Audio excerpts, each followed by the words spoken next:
Vamos lá, meus amiguinhos, pois, como o título desta postagem bem diz, na opinião deste que vos fala, o ano do Inter ainda não acabou.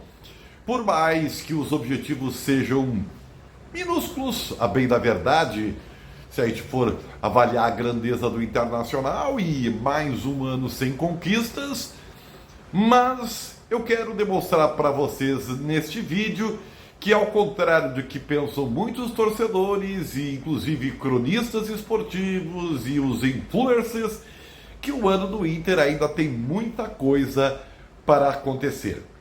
Vamos lá. O diagnóstico primeiro é a da realidade. O Internacional, mais uma temporada, não conquistou títulos. De 3 Grenais ganhou apenas 1. E é bem verdade que jogou muito bem, diga-se de passagem, que foi o último. Mas colecionou alguns fracassos com direito a crueldades, vamos dizer assim. Eliminações para o Caxias, o Inter nem disputou a final do Gauchão. Eliminação para o América Mineiro, dentro do Beira-Rio, depois de fazer 3-0, tomar um gol e ir para os pênaltis. E é claro, né? Talvez a que mais tenha batido forte no coração dos colorados, a derrota para o Fluminense, jogando melhor, depois de uma partida no Maracanã, onde ficou quase um tempo inteiro com um homem a mais, e, evidentemente, a não ida para uma final de Libertadores da América, que foi o foco principal do clube no segundo semestre. Isso tudo fez o torcedor cair, né, em frustração. Mas incrível, né? Depois de ser eliminado pelo Fluminense, o Inter vai para esse Grenal que eu citei, joga bem, ganha bem do seu rival e a atmosfera parece que fica positiva para um final de ano, pelo menos de esperança para o torcedor, né?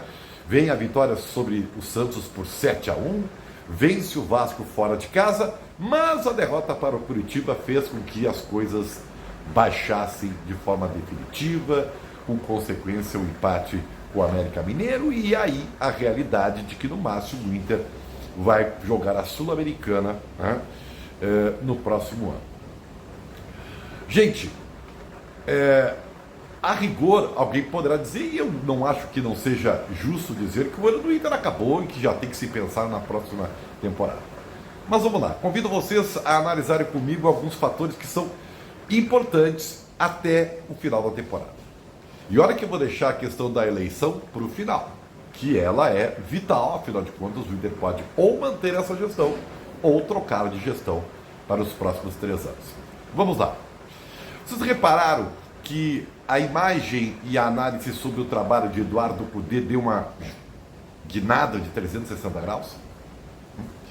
Sempre o brasileiro e a má campanha no campeonato sempre foi analisada com vírgula. Por quê? Porque o Inter estava na Libertadores da América, estava avançando, conquistava vitórias importantes, eliminando rivais como o River Plate, o Bolívar, na altitude, tudo isso.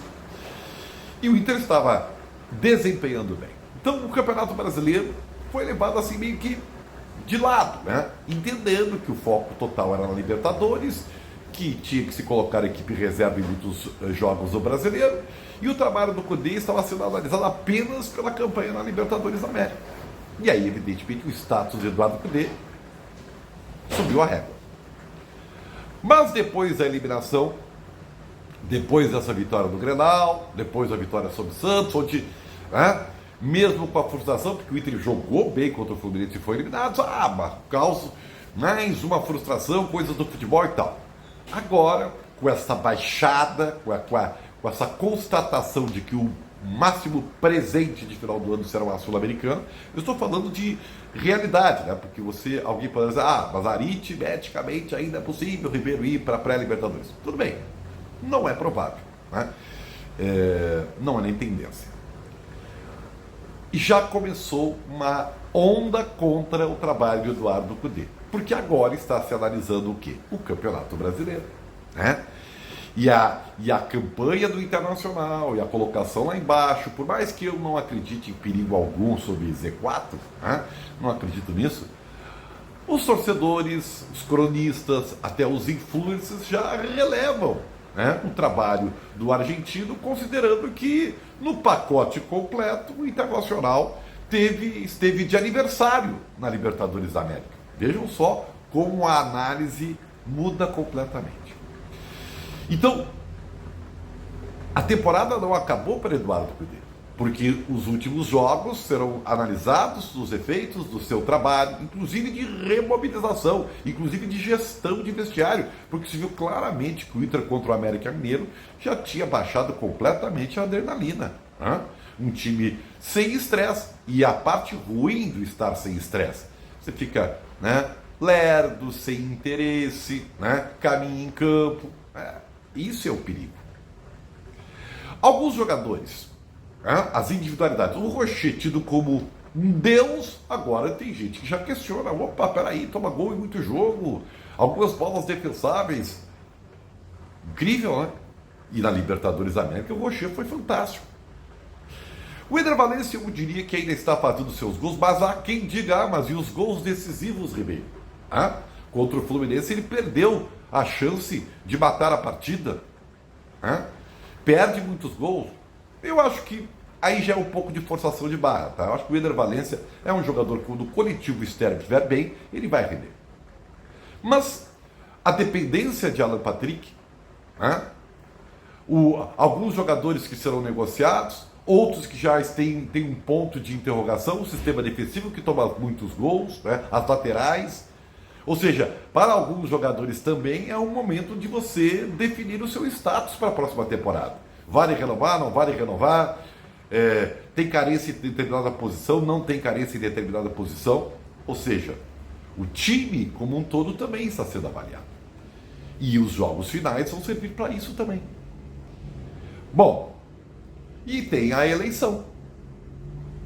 Observem bem que coisa interessante.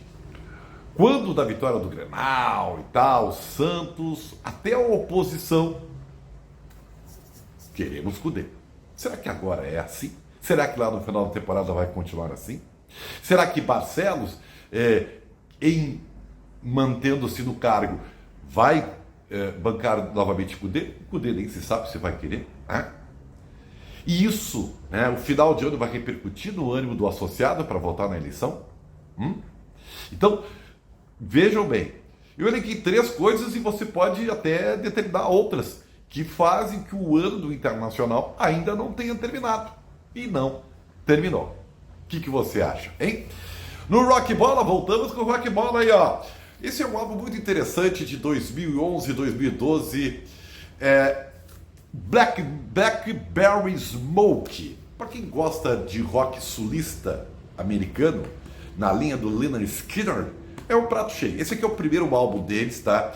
E até acho que, na minha opinião, ainda é o melhor, tá? É uma banda sulista que tem Pretty Little Lie, One Horse Town, né?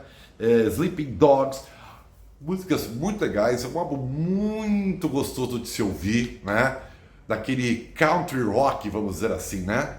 Country rock gostoso de se ouvir, tá? Recomendo para você, se você não conhece, Blackberry Smoke, vai lá no seu Spotify, Deezer ou coisa e tal, né?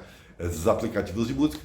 E conheça essa banda aqui, que é muito interessante. Eu acho que eles já vão pro 4º ou 5º álbum, né? Esse é o primeiro deles, tá? Muito interessante, muito legal. E eu recomendo para vocês.